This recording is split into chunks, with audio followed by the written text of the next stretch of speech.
Yemen से इस वक्त एक चौंकाने वाली, हैरान कर देने वाली खबर सामने आ रही है। हूती विद्रोहियों ने सारी हदें पार कर दी है।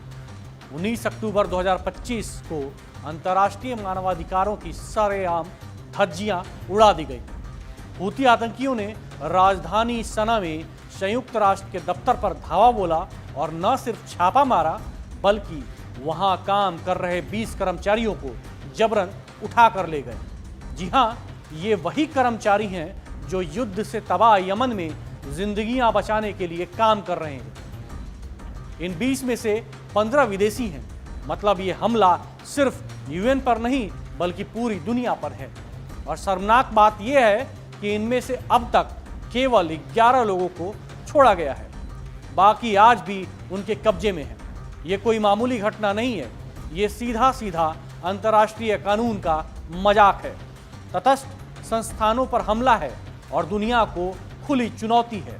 जी हां, हमारे पास जो जानकारी है वो रूह कपा देने वाली है। हूती आतंकियों ने यूएन के दफ्तरों में घुसकर मोबाइल फोन, कंप्यूटर, सर्वर सब कुछ जब्त कर लिया। पूरी कम्युनिकेशन सिस्टम को कट कर दिया गया। जो कर्मचारी गिरफ्तार किए गए हैं वो world food programme, WFP, UNICEF और office for the coordination of humanitarian affairs जैसी जिंदगी बचाने वाली संस्थाओं के लोग थे। मतलब सीधा हमला उन लोगों पर जो भूख से जूझते बच्चों को खाना दे रहे थे, जो अस्पतालों में दवाएं पहुंचा रहे थे और जो युद्ध की आग में झुलसते आम यमनियों के लिए आखिरी उम्मीद थे। यमन में अब सिर्फ युद्ध नहीं चल रहा, अब वहां इंसानियत को बंधक बना लिया गया है और इसे अंजाम दे रहे हैं हूती विद्रोही, जो खुद को किसी क्रांतिकारी ताकत का नाम देते हैं लेकिन असल में है आतंक के एजेंट। पिछले कुछ महीनों में इन आतंकियों ने एक एक करके यूएन और दूसरी अंतर्राष्ट्रीय एजेंसियों के दफ्तरों को कुचलना शुरू कर दिया है। राजधानी सना से लेकर हुदैदा और सादा तक कोई इलाका अछूता नहीं बचा। अब तक 50 से ज़्यादा यूएन कर्मचारी गिरफ्तार किए जा चुके हैं। ये आंकड़ा नहीं है, ये चेतावनी है। और सबसे शर्मनाक बात यह है कि इसी साल सादा की जेल में वर्ल्ड फूड प्रोग्राम के एक कर्मचारी की मौत हो चुकी है। जी हां, मौत। ये लोग कौन हैं जिन्हें मारा जा रहा है?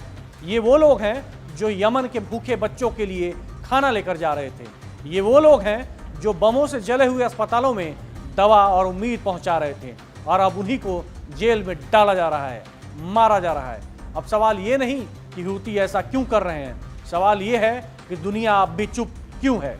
क्या अब भी दुनिया चुप बैठेगी? क्या संयुक्त राष्ट्र सिर्फ बयान देकर अपने हाथ झाड़ लेगा? क्या ईरान, जो इन विद्रोहियों का खुला समर्थन करता है, उससे कोई सवाल नहीं पूछा जाएगा? आज सवाल यह है, आखिर कब तक ये आतंकी ताकतें मानवीय सहायता को बंधक बनाती रहेंगी? कब तक अंतर्राष्ट्रीय संस्थाएं इनकी जद में आती रहेंगी? और सबसे अहम, क्या कोई इनका जवाब देगा?